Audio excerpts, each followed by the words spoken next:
All right. Well, good morning, everyone. We'll get started, and as people join, um, we will just continue on. I'd like to welcome everyone to today's webinar, uh, the Five Tool Fundraiser, exploring the characteristics of the best development professionals in our industry. Certainly glad that you've joined, and hoping that this presentation will be both helpful and edifying to your work.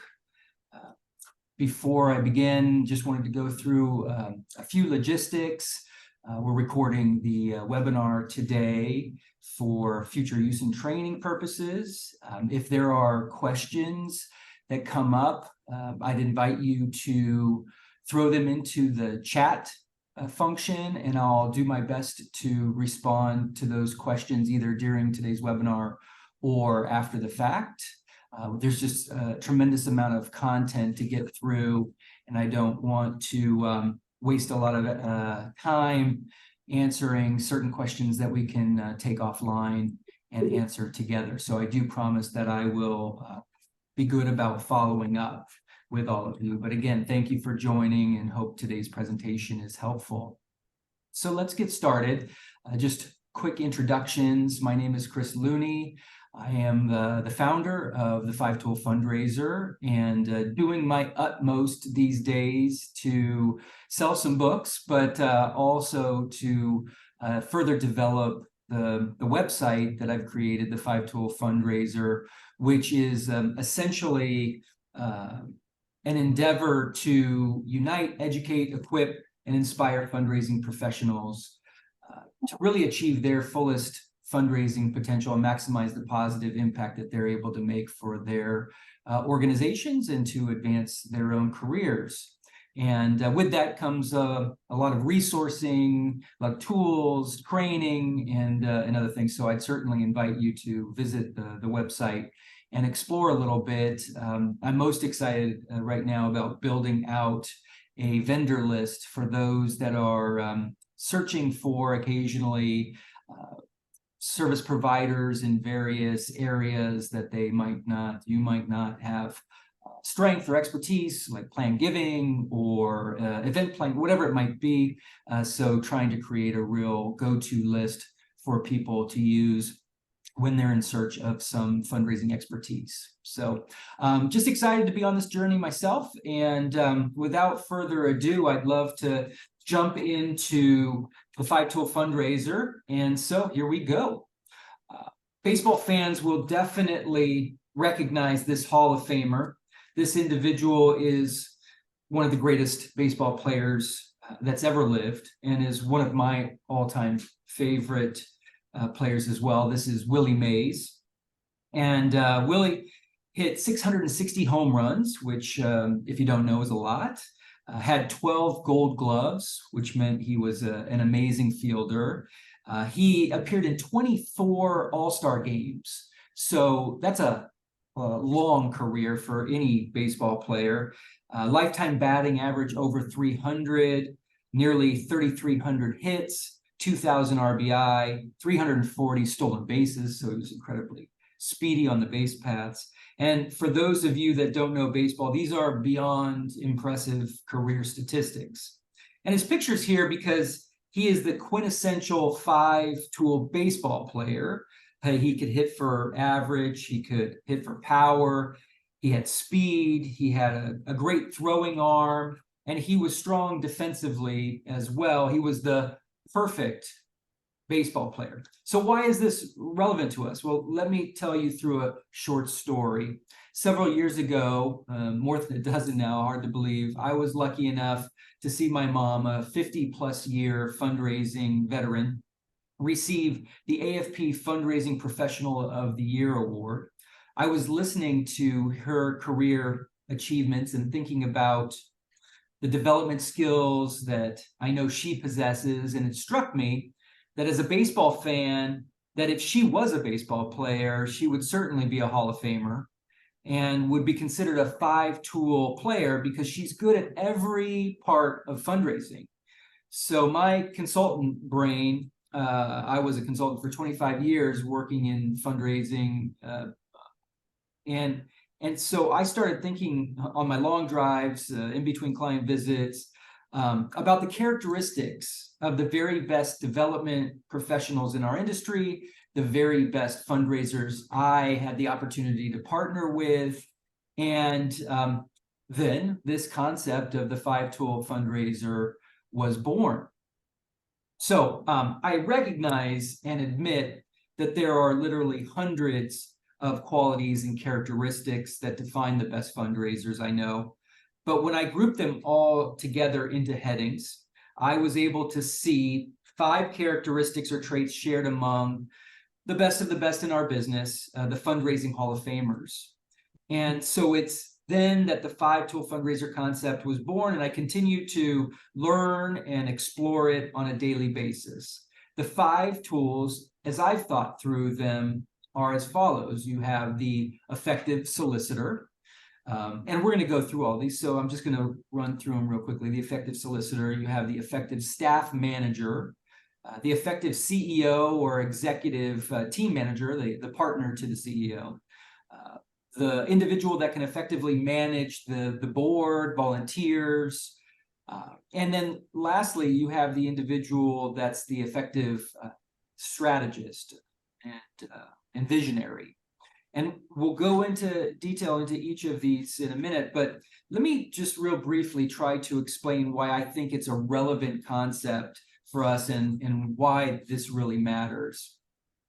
I believe it's important for all of us and our organizations and your bosses, staff, board members, volunteers, and donors to understand that the best development professionals are not just merely good salespeople. It takes more than the ability to close gifts to succeed in our business. I think we can all agree with that. I believe the skills and characteristics of the best fundraisers are often overlooked. We don't often appreciate, for example, how the best fundraisers can bring together a large group of people, help them build consensus, and march them forward toward a common goal. People that aren't fundraisers don't understand the complexities and demands of our work. In what profession, for example, can you find yourself briefing your CEO for a request at 8 a.m. and interviewing a prospective staff member at 9, running a staff meeting at 10, making calls and sending emails at 11, meeting with a prospective donor over lunch, preparing a proposal at 2, making more donor calls at 3, meeting with a prospective board member at 4, attending a special event at 6, and then doing paperwork, the thank you letters, correspondence, and all those things at night. And that's just a Monday. The Five Tool Fundraiser tool is also a good framework to help us understand our own current weaknesses or limitations so we can grow professionally in those areas or staff up around those weaknesses. The classic example, of course, is the great solicitor who has challenges managing staff, or it could be the other way around, the great manager who can't seem to raise a dollar if their life depended on it. And this is all very common in our industry. I believe this information is valuable to hiring managers or members of hiring committees who just don't know what qualities to look for in the position they're trying to fill. Given the realities of our business, we really need to ask ourselves the question, could this information help prevent some of the staff turnover that's so common in our industry? And I certainly hope so. That's one of my goals in working in this industry, is to build greater longevity through proper awareness and training. And lastly, as someone who cares deeply about our fundraising profession, I'd like to help advance people's understanding about it. So with all that said, let's dive into the 5 tools. And for each tool, we'll describe a number of key characteristics and traits that appear to be the most fundamental in supporting their effectiveness. And of course, I invite you to reach out to me if you have further thoughts, further ideas, more clarification that you'd like to understand, or more details that you'd like to receive. I definitely know that this is an ongoing dialogue, and we're building out the concept every day. So we start with the effective solicitor. which is all of you know means the ability to close gifts and raise lots and lots of money. In my years of evaluating and working with frontline fundraisers and major gift officers, I'm convinced that the best of the best are those that exhibit attributes that are described on this particular slide. Now, these are just a few of the more natural traits and characteristics I've identified and describe really, in my mind, the effective solicitor. As we can all appreciate, not everyone is born to be a fundraiser. Some would say that it's in your DNA, but often the ingredient that is most necessary in an effective solicitor is that you're just not afraid to make the ask. There is broad recognition that successful solicitors make the ask, and they make it in such a way that it feels comfortable and natural for the person that's being asked. And that's a skill, and often a skill that needs to be developed. With many of these, outside of sort of the DNA idea, all of these are really skills that need to be developed and honed, muscles that need to be strengthened and maintained.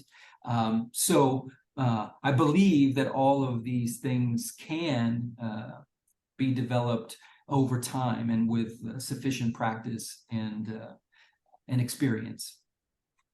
With the most effective solicitors, I see them being very passionate and mission-driven about the organization, and really strong institutional knowledge about the programs, the people, and the impact of the work. There is, without a question, a little bit of fire that they bring to the work, passion and interest and desire that comes along with it. And that is certainly something that other people can feel and embrace really well. There's a need as an effective solicitor to really enjoy the company of people, to love being with them and developing relationships with them. You hear often about the relationship development process, and that's absolutely true for an effective solicitor. They are able not only to get the gift once, but many times in the future because of the relationship, the strong bond that they're able to develop. Most effective solicitors do appreciate a scorecard. What does that mean? That these individuals are performance-based, motivated by achievement, and that's evidenced in the numbers, the amount raised, the number of proposals submitted, meetings completed. You know how well you're doing by virtue of the activity and the actual gifts that you've secured, and how close you are to meeting and exceeding your goal. If you're an effective solicitor, you're probably a very competent and effective storyteller. Great storytellers are really valued and appreciated in this industry. It takes someone who can tell a good story to convince others to give to something for which they really, at the end of the day, receive no tangible benefit.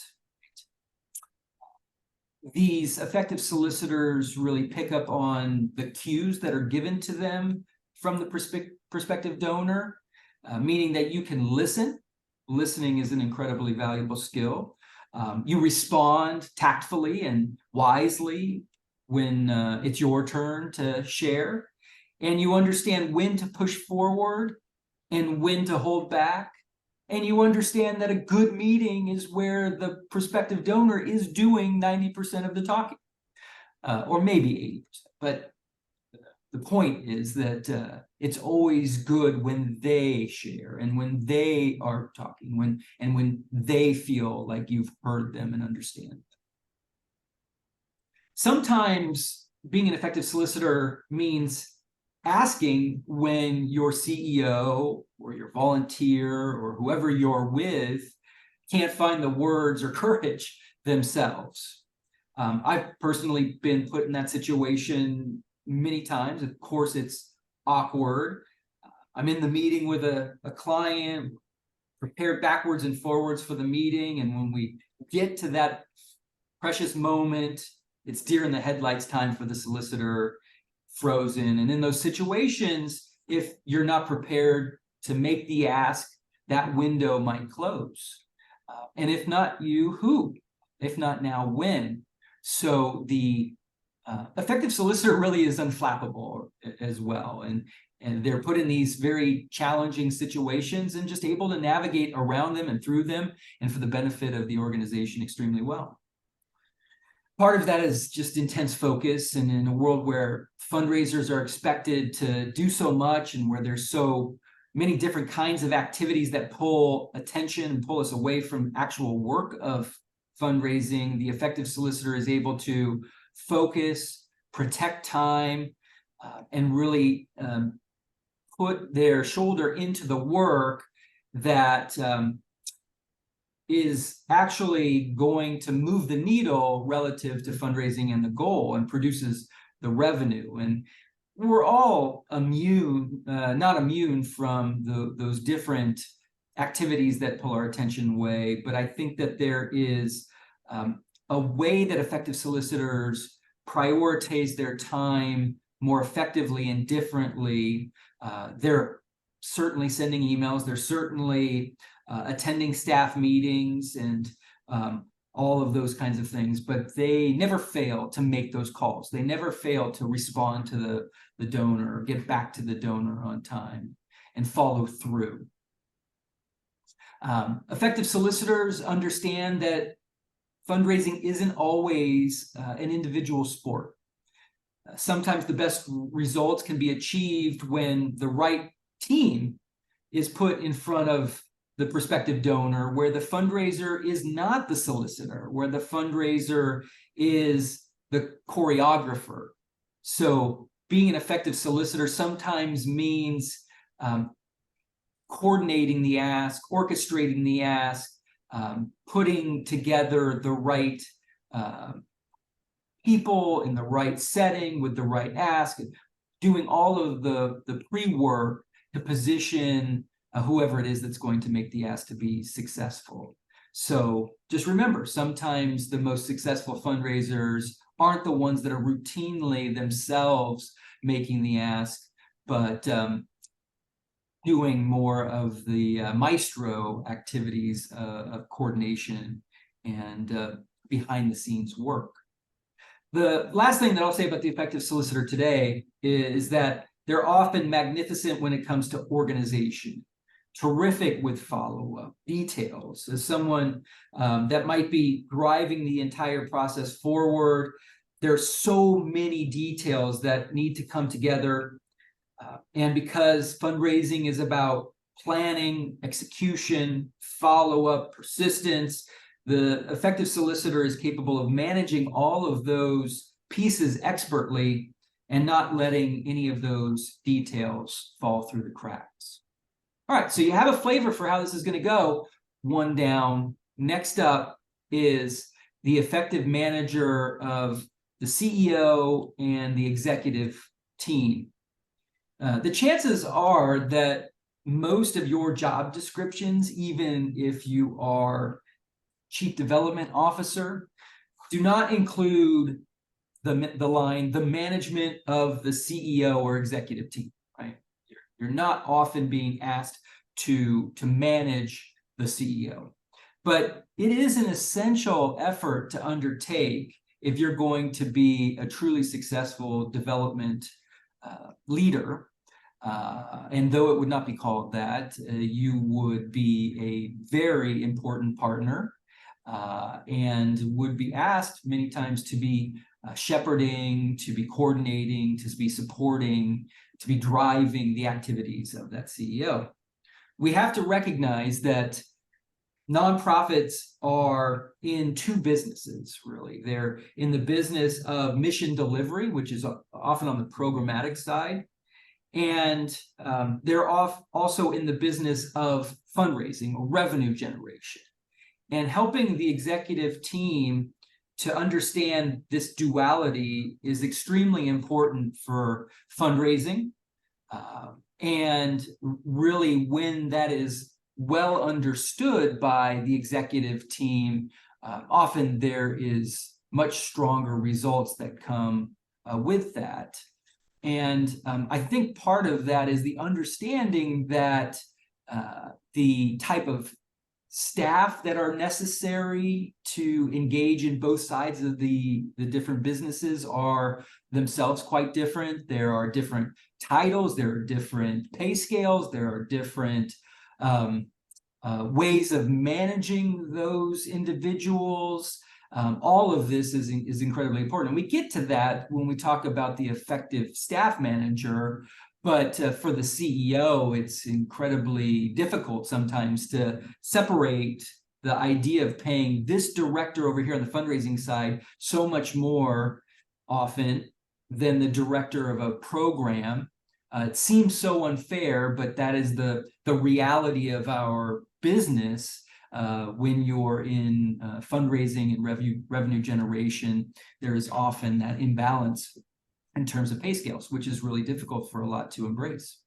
But as one of my former clients used to say, you give me more money and I'll give you more mission. And unfortunately, that didn't necessarily come with the understanding of the best practices associated with generating those dollars philanthropically. It was rather a journey of learning for that client and many clients over time. We don't just wave our magic wand, do we, to secure support. There's actually best practices and a lot of work that goes behind that. So let's talk about what that work is for the fundraiser in terms of effectively managing the executive team. It's really essential for the development officer to be involved in the senior leadership of the institution. And here I'm talking about the chief development officer. Not every fundraiser on staff is going to have access to or be a part of the leadership team. But if you're the chief development officer, it's essential to have a seat at that table. That provides the platform to advocate for development, explain and teach what it's truly all about, to be in conversations about budgeting and priorities, and to understand where the philanthropic need truly is, and to help others understand that development is not just about asking, it's a much deeper process that's more involved. And it is surprising, as many of you have already experienced, the degree of assumptions about development that people who are not involved in it on a day-to-day basis really have. We as development professionals are in a really unique position to counter some of those assumptions and reinforce correct methods of perceiving development and explaining what it actually is. One of the ways that we educate is to provide reports that accurately measure performance of the development enterprise and the individuals that are involved in it. So our responsibility of proper reporting is incredibly important. You can also demonstrate wisdom, sound judgment in relationship to projects and proposals that come before you as a potential for development and in other areas. I think this is one of the reasons why so many chief development officers do ultimately become executive directors and CEOs and COOs themselves, because they bring wisdom and they bring a perspective and knowledge that is important. Generally speaking, the best executive managers are very trustworthy, and you're true to your word. When you promise something, you deliver, and you're therefore in positions to achieve your goals, your personal goals, and the goals of your team as well. So there's a lot of faith put into you by the executive team. And perhaps the most important relationship that you have with the executive team is with the CEO, and helping that person understand his or her responsibilities in terms of the cultivation prospects, the recruitment of board members who are philanthropic, the good behavior and culture of the organization and team, the understanding that everyone within an organization has a role to play in fundraising, so helping to build that culture of philanthropy.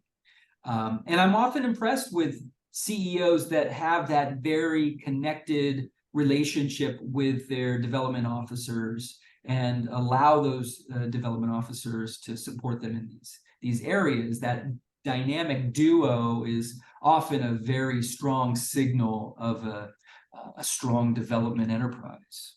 And the relationships in these situations are close because the development professional has been very engaged and understands the areas where the CEO needs support. And the CEO, in turn, because of his or her level of trust, has been able to understand what that role of development can and should be, and the role that they can have in supporting it.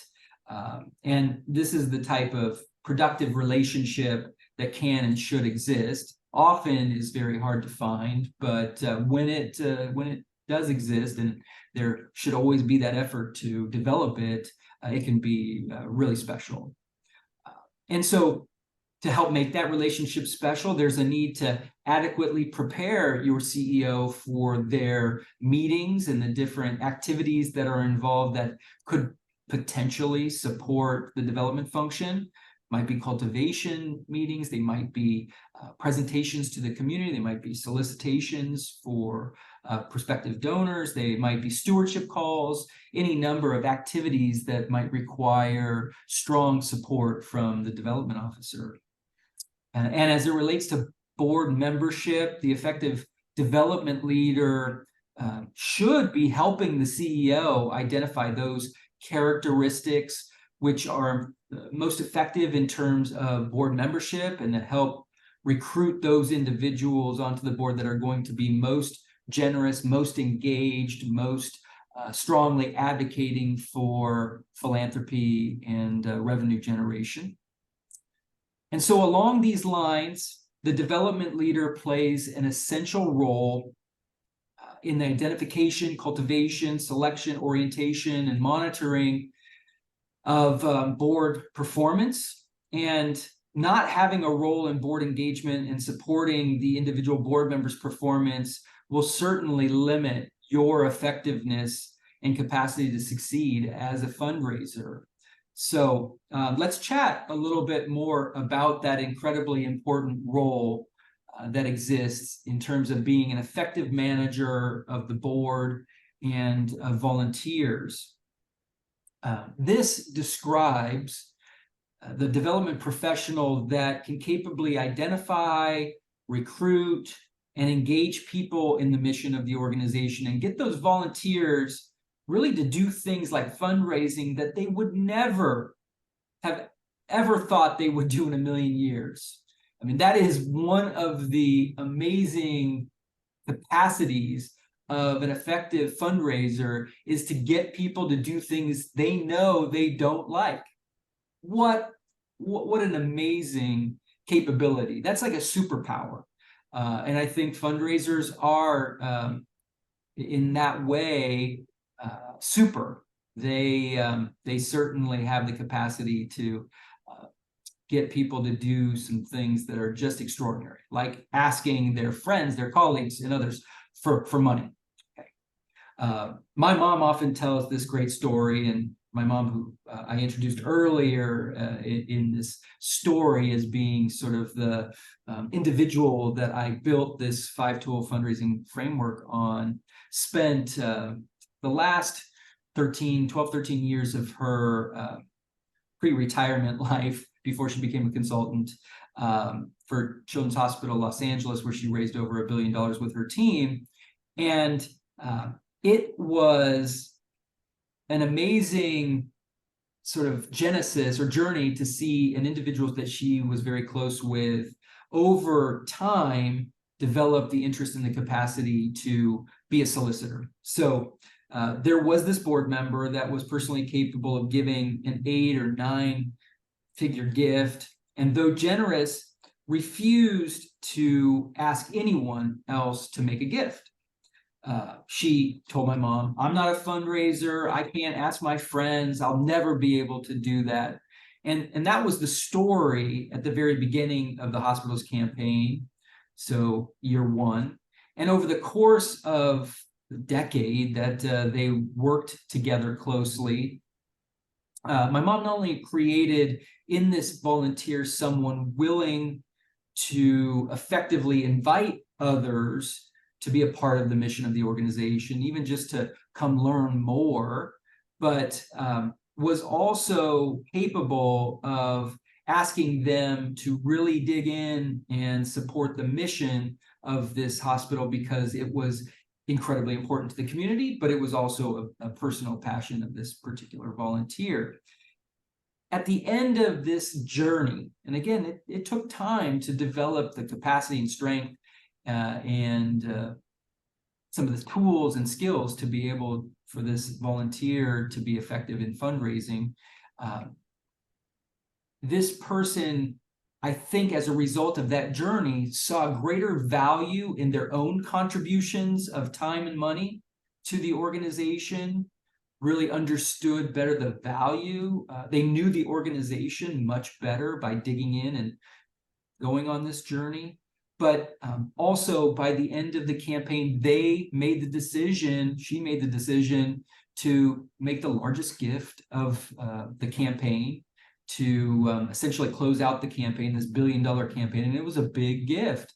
And sometimes, those big gifts need a lot of time to mature, to become viable. And it certainly was the case here. And I think part of what made that gift possible was the journey that this board member was on.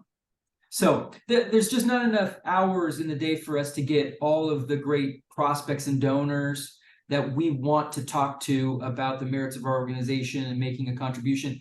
Volunteers, quite naturally, expand that reach. They create more bandwidth for us as fundraisers, and in commanding an army of volunteers like the board and other fundraising volunteers, it is truly powerful and very effective way of fundraising if you can marshal those resources. So when we think about some of the key elements of volunteer engagement, board engagement, and the way that the development professional intersects with those individuals, let's talk about some of the key concepts that are connected there. We know, as we just kind of talked about, volunteers expand our reach as they open up their contacts and help us with the fundraising process. So the effective board manager, volunteer manager, is able to have that relationship where the volunteer is willing to create those invitations, to open up those networks.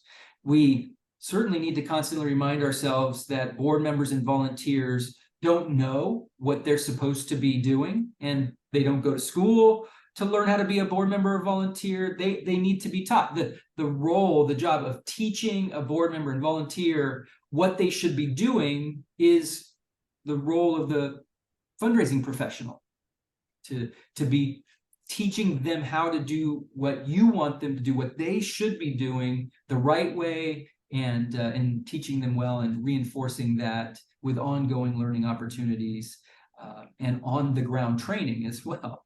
So this is a lot about engaging volunteers in ways that are rewarding for them, for the volunteer, so that they feel good about the engagement, so they're proud and satisfied with the work that they're doing, that they share those experiences with others, and they're allowed to do things that they actually have the capacity to do. They might need some training to help them understand how to be effective, but you're positioning them well to succeed in that role.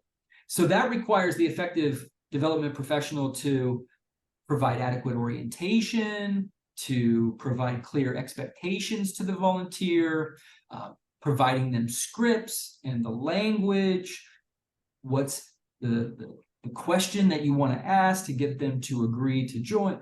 You're there to help them in whatever way that they need. And helping the volunteers understand how they can use those words in their own comfort zone, given the fact that not everyone is in the same place and willing to do the same thing, is really vital. Some volunteers will end up serving in all kinds of roles, while others may serve in a more limited fashion. And that's okay. You, as the effective development professional, have the responsibility and the opportunity to help volunteers reach their full potential as volunteer fundraisers. And that means if they're not willing to be a solicitor, help them find other ways that they can become effective fundraisers that are not aligned with specifically the ask, like hosting, inviting, stewarding, all of these other areas. All of this is really communicating the idea that volunteers need a toolbox. They need ongoing support. They need a toolbox from you. They need training. They need education.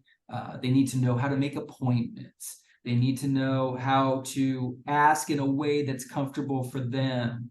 They certainly need the confidence of seeing what works, and that often comes from good modeling that you can provide or that other board members or volunteers can provide through the stories that they share of success.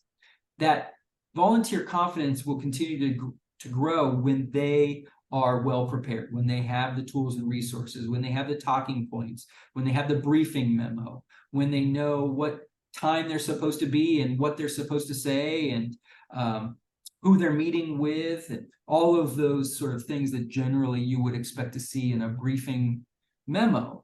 And those tools give confidence so that they can continue to move forward in sometimes these very uncomfortable roles. So one of the ways to help volunteers is to provide training and education, of course, but also this way of providing a bit of an evaluation for them after the meeting, a debrief. You can say, for example, thank you, you did a great job in that meeting. How did that go for you? Do you have any thoughts about what you might want to do different next time? I found that managing volunteers works much better when you and the volunteer have created a work plan together, and when you provide adequate staffing and support to implement that plan. These are real confidence builders for those volunteers and board members, and they will appreciate the accountability mechanism as well. My personal best experience ever as a board member came when I was asked to create my own board plan for the year and submit that plan to the executive director and the development professional. And then they together worked with me to implement that plan. And that plan spoke to who I would be introducing the organization to, what sort of fundraising goals I had, how many meetings I planned to show up, what other committees I would want to serve on, those kinds of things. That plan led to more effective outcomes for the organization and for myself. And I felt great when I was able to come back at the end of the year and show that I had achieved all these things. Not once did I feel like I was alone on that journey. It wasn't my responsibility alone as a board member. I always had that development person to call. That was sort of my staff liaison.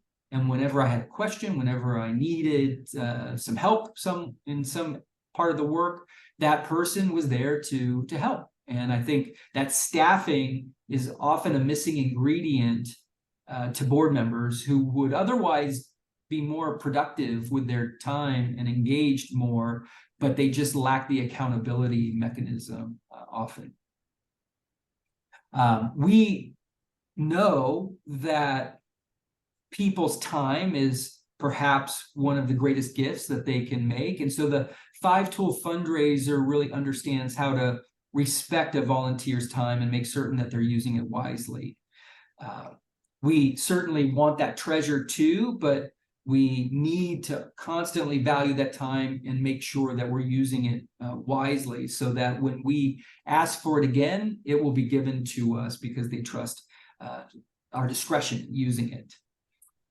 I think Meetings are incredibly valuable and important. Having regular meetings with volunteers, board members, or whatever they might be is essential. Phone, Zoom, in-person, whatever it might be. Communication, good dialogue. That's really where the growth is going to happen. So we need to focus on our communication capabilities. We need to teach our volunteers how to tell a good story, their own story, a story about the organization, and just put it on repeat. Pick the right story, stick with it, tell it often.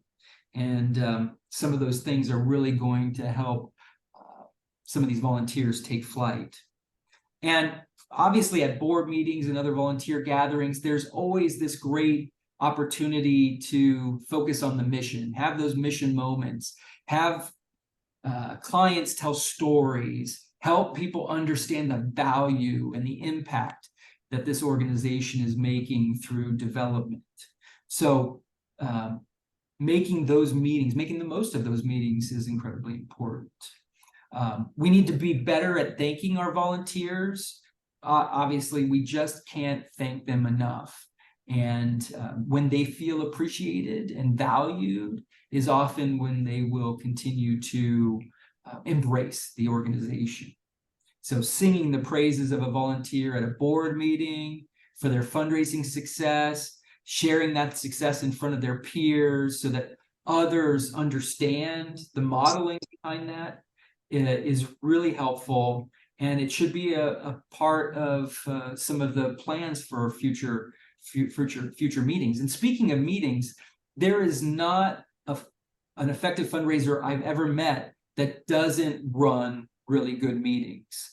And when we think about the 4 essential qualities of an effective meeting, they tick all the boxes. So we, for example, want to make sure in our meetings that everyone goes away with new information, perhaps that they couldn't have found by reading something. So this is maybe an expert in the field or something that they can hear that they wouldn't otherwise be able to get through normal channels. Number 2, we want them to have the opportunity to decide something. I mean, why bring people together if you're not actually going to debate something, talk about something, and decide something? What's the point, right?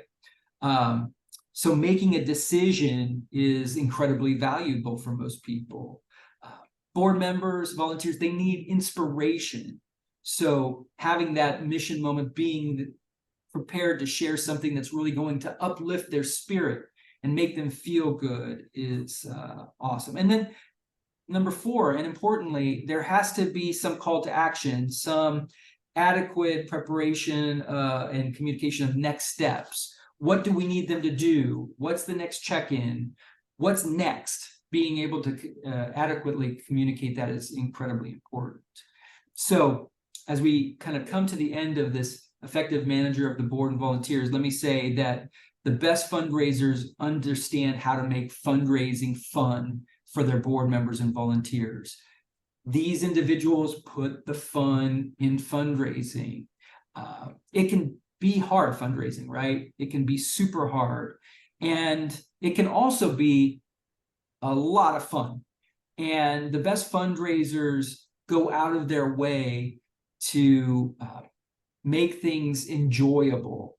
And part of that is success, not success all the time, but making them feel like what they're doing is making a difference. But having committee meetings with themes and celebrating people's successes and all of these other tactics are really valuable in helping to make fundraising something that is often considered very difficult to be a lot of fun and to be something embraced and enjoyed by many. Okay, so not last, but second to last is perhaps the most challenging of all of the development tools, and that is the tool of managing staff effectively. It is really, really hard. And Peter Drucker, perhaps the founder of modern management, promoted the concept of the knowledge worker. The knowledge worker is perhaps the most important description of development officers. They have a set of skills, a set of knowledge that's transferable from one organization to the next.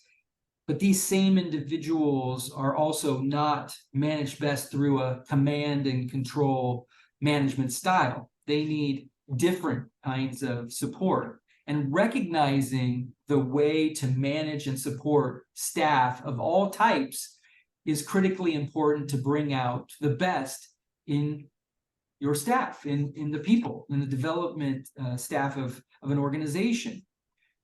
It really does start with the hiring process, and there are a number of characteristics which perhaps are most important when looking for successful development staff positions and staff personnel.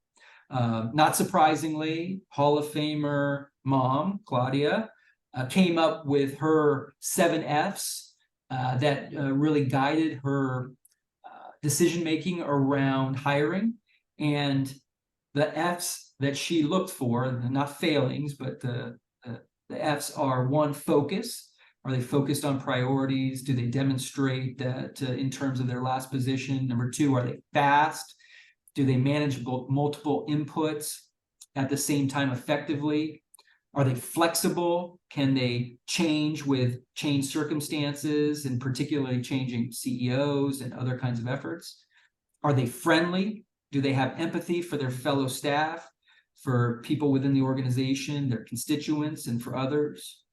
Are they sound fundamentally? So the fundamentals in terms of development operations. Did they come from another shop that does fundraising well?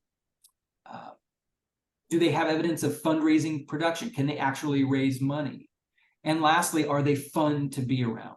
So those 7 F's, nothing's perfect, but they really check a lot of important boxes when it comes to finding the best talent that you can within a fundraising team. And let's be honest, the fundraising success of an organization is usually only as good as its team members and the effectiveness of its staff and volunteers and the quality and capabilities of those individuals. So we need to really focus on hiring and retaining the very best people we possibly can. And, it is amazing to see how much morale improves and effectiveness increases when the people in that particular fundraising shop are fun to be around and enjoy each other's company. Unfortunately for us, all of us, there is no single management style that is effective with every individual staff member. You need to be adaptable and flexible in your management styles to the needs of the individual that you supervise. You might find one individual, for example, needs a very high task relationship, which means you'll have very frequent staff meetings and focus on their next steps. And then you might have another staff person who manages effectively with the lowest time, goes out, makes calls, comes back and demonstrates productivity very independently. So you need to provide for all staff this nurturing environment, a sense of safe community, of course. But that comes when you are able to listen to the concerns that are being voiced by staff members, that you intervene where it's necessary to improve performance, or to provide additional support. And all of that is incredibly important. It's important because with those individuals that are worth keeping on your team, managing turnover effectively and reasonably is really one of the key challenges and opportunities of most staff managers. The retention of key staff is beyond important. And most staff managers these days will go to great lengths to figure out what needs to be done to maintain an individual at their shop and not lose them to another offer place. So what can be done in terms of retention? perhaps bonuses, the structure of positions, and the hiring and promotion of individuals is incredibly important to consider. All of the different mechanisms that a manager has at their disposal should be used to retain the best talent. Obviously, it's your responsibility as the staff manager to establish reasonable goals for each of your staff individuals. And that means sort of rolling up goals of the organization. You have the individual contributors. They need to not only be able to celebrate their successes, but also to see how their impact rolls up to the greater good of the team.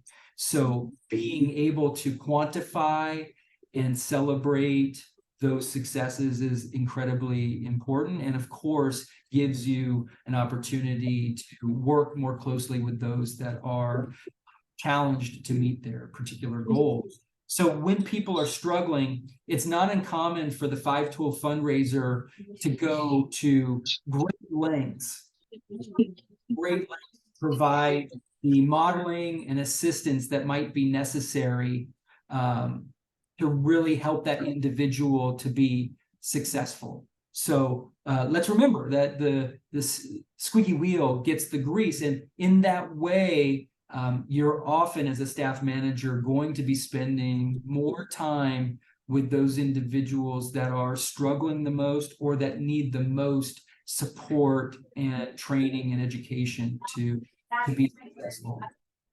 So, last thing is related to meeting people without the need to take credit yourself.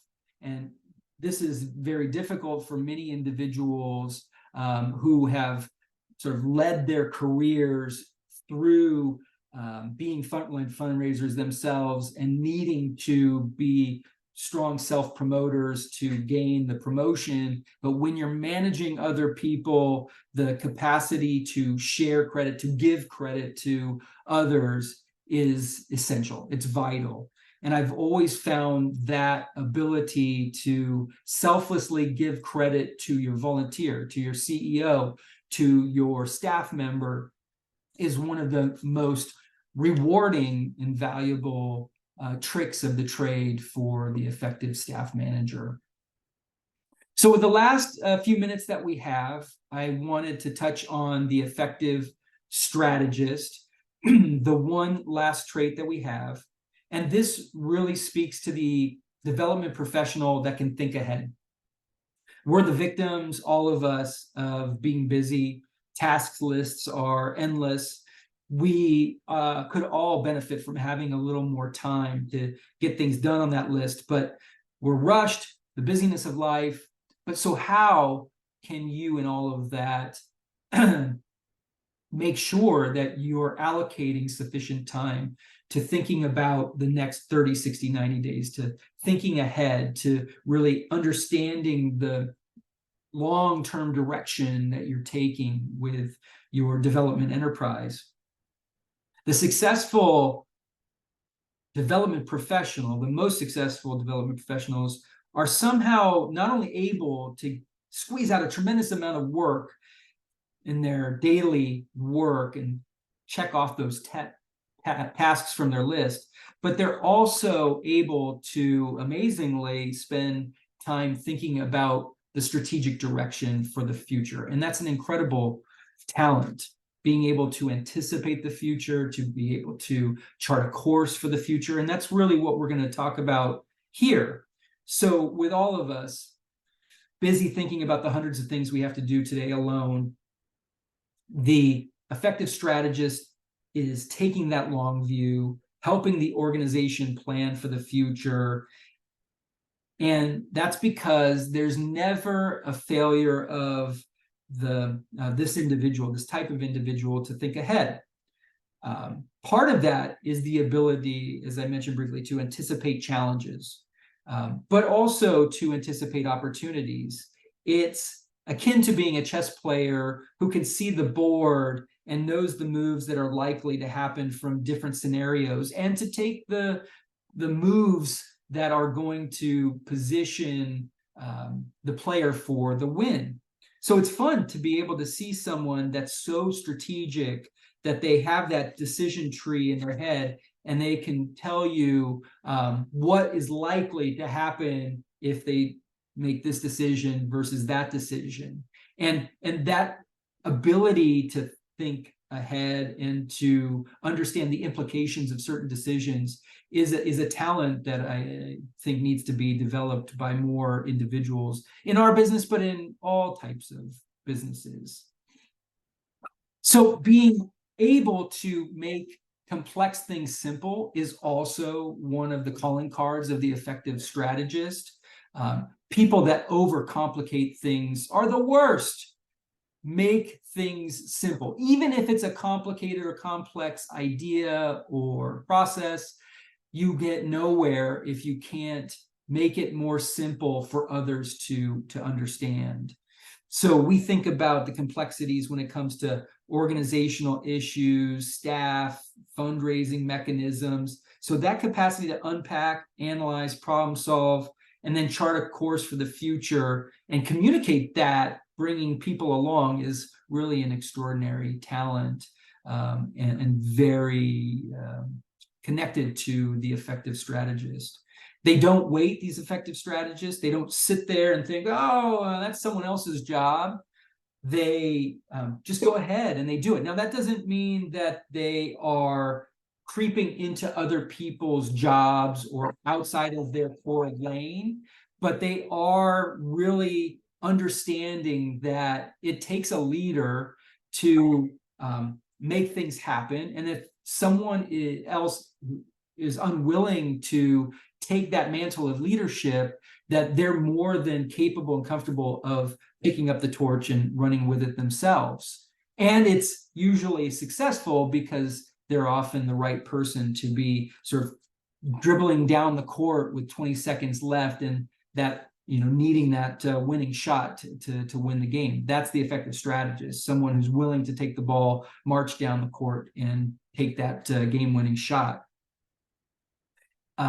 Planning is an essential element of the effective strategist. It's not as if they just intuitively know what to do. They actually value planning, whether it's strategic planning, annual giving plan development, all of those things in between. There's basically that belief in the wisdom that comes from many counselors, and that if something is planned thoroughly and well enough, that there's a greater opportunity for success. We find that the effective strategist is a spark, a catalyst. They're big tenters, meaning that they don't move forward by proclamation. They bring a lot of disparate voices together and create opportunities for unity and for consensus. They're particularly effective at bringing together strong personalities like the CEO, board chair, other volunteers, and getting them to all be singing from the same hymnal. The effective strategist generally has mentors and seeks the advice of others. They don't just believe that they have all the answers. They're a lifelong learner, typically, and willing to be the beneficiary of good advice, whether it's from webinars like this, or their mentors, or even junior staff. It doesn't matter. They're constantly looking for ways to improve, and really don't care where the idea comes from, if it's the good idea and the right idea. And they're making decisions based on the best available information. So what does that mean? It means that it's not merely an intuition. There's fact-based, metrics-based decision-making as part of that process. They're assessing the needs before creating their solution. And within the context of the development department, I find that the best strategic strategists have multi-year plans in place. And within those plans, they drill down on tactics. The effective strategist not only understands the value of setting the proper course, but also the value of monitoring progress along the way, and setting a new course if one is necessary and appropriate. There is this concept of the effective strategist in our business, understanding the development profession, understanding philanthropy, understanding the sector that they're in, understanding the direction that that sector is going in the future. So being knowledgeable, being wise, being informed about philanthropy, but also the particular sector and work that the organization is doing. We talked about the willingness to make appropriate course corrections, and whether the individual effective strategist made the right decision or not. The Five Tool Fundraiser is incredibly good at navigating around problems, eliminating or minimizing politics, the drama, and all of the things that take time, valuable time away from being an effective fundraiser, making decisions, planning your course, raising the money, working and engaging volunteers, managing staff, etc. So all of that is the tools and characteristics that go into what I would characterize as the Five Tool Fundraiser. And I hope that this time has been incredibly valuable and important to you. If there is follow-up questions that you'd like to send, I would love to engage in a conversation about this topic or any others under the sun of development. So please do reach out. Thank you so much for sharing this time with me, and wish you all the very best in all of your fundraising endeavors going forward. And don't hesitate to reach out to me if I can be a helpful resource to you. So thank you very much, and hope to see you very soon. Bye-bye.